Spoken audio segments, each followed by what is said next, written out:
Ukraine is stuck in the middle. Despite the poor performance of the Russian military, President Putin can afford to continue financing his invasion for a long time, thanks to the profits generated from the country's natural resources. Similarly, the United States and Western allies can afford sending financial and military aid to Ukraine for as long as it takes.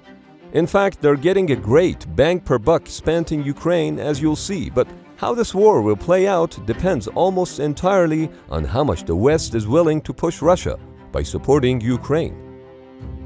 But the real question is whether the collective West will continue to provide weapons to Ukraine until they liberate all of their territories, including all of Donbass and Crimea, because the West may choose not to do so, and it's not because they're afraid of triggering a nuclear war, but simply because Russia is too big to fail.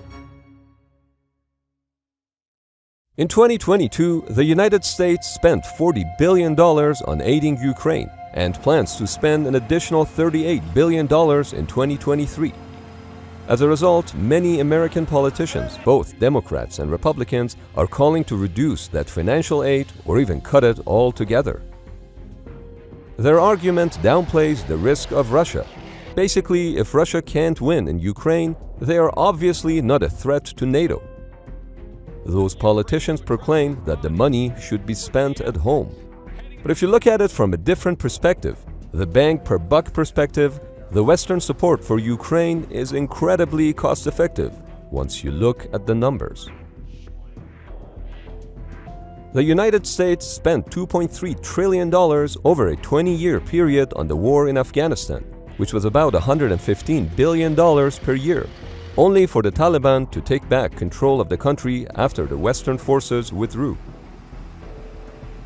Compare that to the $40 billion spent on helping Ukraine, which so far has accomplished the destruction of nearly half of Russia's conventional military capabilities. According to American intelligence, Russia has suffered 100,000 casualties, implying at least 25,000 dead. That's half of the original fighting force that invaded Ukraine. On top of that, Russia lost huge amounts of modern military equipment, including at least 1,600 tanks and more than 8,600 military vehicles. Not only this would take Russia years to replenish, it's quite an incredible return on that $40 billion, considering there were no American boots on the ground in Ukraine. It's a clear bargain for the US, American weapons and Ukrainian blood. Of course, that $40 billion pales in comparison to the total US defense budget of $715 billion in 2022, a mere 5.6% of total military spending. With that said, Russia is a top-tier adversary for the United States, just like China. If you were to divide the US military spending proportionally to the threats that America faces, Russia would probably be in the order of $100 to $150 billion in spend to threat. But spending only $40 billion in 2022 eroded a threat value of $100 to $150 billion. That's a 2 to 3 time return, actually even much more, since it would take years for the Russian military to rebuild, and the US defense spending on threats is an annual event. Helping Ukraine win this war has 2 additional economic benefits for the US. One is Europe diversifying away from Russian energy and as a result purchasing American liquefied natural gas. The other benefit is that countries like Saudi Arabia, India, Pakistan, and Egypt, who are big customers of the cheaper Russian military equipment, are now considering purchasing Western alternatives due to the poor performance of Russian equipment in Ukraine. But does Russia have the resources to fight this war in the long term? Even though the Russian economy is only $1.8 trillion, a tiny fraction of the $40 trillion economy of the West combined, Russia still has a lot of money and people to fight this war. Russia has 3 times the population of Ukraine, meaning that it can theoretically mobilize a much larger number of people for this war, with the only caveat being the Russians' willingness to fight. But as far as financing the war goes, Russia can pull it off, all thanks to the revenue generated from the sale of their natural resources. During the first 6 months of the war, Russia generated $158 billion in revenue from its fossil fuel exports. 54% of that money, or $85 billion, came from the European Union. Speaking of the European Union, it appears that Russia could actually double its revenues from the sales of natural gas to the EU, but they are not. Prior to their destruction, the Nord Stream pipelines delivered about 1/3 of the Russian gas to Europe.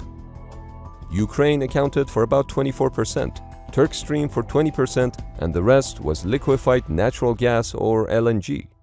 In fact, Russian gas still transits through Ukraine at this very moment, and Ukraine is even getting paid for it. The Ukrainian natural gas transmission system is capable of delivering every drop of the Russian gas to Europe, since it has 1.5 times the capacity of the Nord Stream 1 and 2 combined. Back in 2014, a whopping 80% of Russian gas flowed to Europe through Ukraine. But as part of the economic warfare against Ukraine, Russia reduced the flow to about 17% of the maximum capacity, which equates to 42.7 million cubic meters per day. With the Nord Stream pipelines out of the picture, Ukraine reminded the EU that all of the Russian gas could be shipped via Ukrainian pipelines. But President Putin doesn't want to do that, even though Russia already booked and paid for 109 million cubic meters of gas to flow through Ukraine. It appears that Moscow is withholding the gas exports to Europe with the intention of causing economic pain to the European leaders, which may push them toward dropping sanctions against Russia and discouraging their support for Ukraine. The reality is that the entire world is incredibly interconnected with Russia's resource-rich economy. It's not just gas that Russia holds as a bargaining chip, but also the uranium that fuels European nuclear power stations, the titanium that is used by Airbus in their manufacturing, and even the ammonia that is used in fertilizers that farmers around the world use to feed the Earth's population. Ukraine is in fact in the heart of the fertilizer crisis.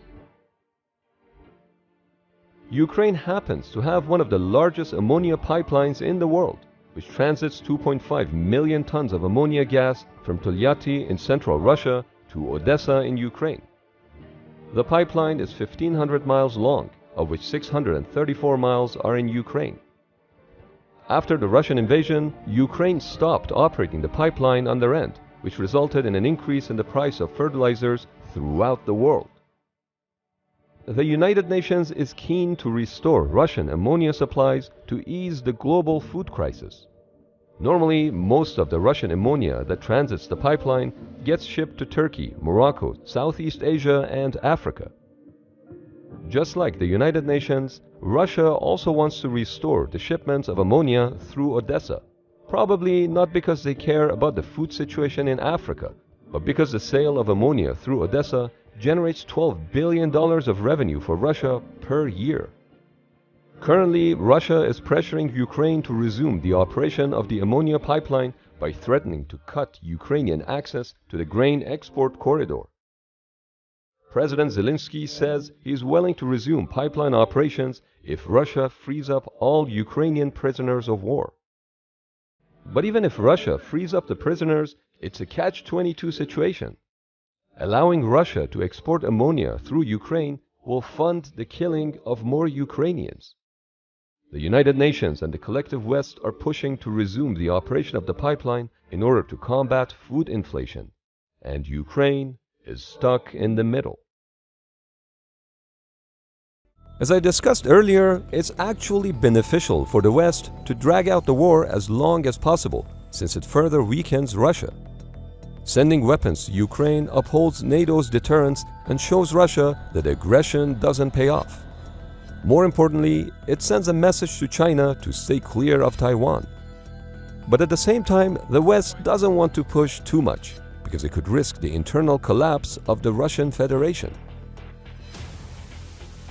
If Ukrainians receive all the weapons that they need to liberate Donbass and Crimea, President Putin's regime is likely to fall, risking the disintegration of the country. What would happen as a result of the collapse is anyone's guess, but it would definitely have a profound effect on the global economy in the form of increased energy and food costs. not to mention the real risk of nuclear weapons falling into the wrong hands. This is why the collective West may indeed offer President Putin an exit ramp and force Ukraine to the negotiation table. Well, let me put it this way. He's not open, but you're open to pursuing peace. This, of course, would imply permanent cession of Ukrainian territories. In other words, the West may conclude that the risk of a Russian internal collapse outweighs Ukraine deoccupying its territories. And this would make Russia too big to fail. Again. Believe it or not, Russia was previously bailed out by the collective West for the very same reason. In his book Mega Threats, Nouriel Roubini, who was an economic advisor to President Clinton, mentions how he attended a meeting in the Situation Room in the basement of the White House in 1998. The concern was that a Russian default could lead to the breakup of the country, which in turn would put some of its nuclear weapons in the hands of bad actors. If a political vacuum does develop, that concern in the West will center on the security of Russia's military assets, especially its nuclear weapons. Analysts warn there could be some nervous days ahead. Both the politicians and military officials were extremely concerned. As a result, on the 13th of July 1998, G7 nations, along with the IMF, approved a $22.6 billion aid package to stabilize the Russian economy, in the hopes of preventing a possible breakup of the country. But the bailout failed to stop the deteriorating situation because a month later, on August 17, 1998, Russia defaulted on its debt. Although the Western fears of a Russian breakup ended up not materializing, as Russia quickly recovered after the default due to increased oil prices. If you're wondering what happened to the bailout money, it eventually turned out that at least $5 billion were stolen shortly after the arrival of the funds in Russia. Only a year later, due to the concerns over nuclear weapons falling into the wrong hands, the US Treasury and the IMF helped Pakistan avoid economic collapse by injecting in money. Ironic, isn't it, how having nuclear weapons make you too big to fail? Of course, Ukrainians are well aware of this. According to Alexei Arestovich, one of the most popular people in Ukraine at the moment, Western officials admit off the record that they cannot picture Russia without Putin. That is, they don't want an outcome where the Russian Federation breaks up into smaller pieces. And yet, Arestovich seems to remain optimistic that Western partners would get over their mental block of a united Russia and let things play out. After all, at first, the collective West said no to supplying Ukraine with artillery, no to HIMARS, no to Patriot systems, and no to Bradley and Marder fighting vehicles. So who knows, maybe one day the Western leaders will also change their mind about the prospects of a Russian Federation falling apart.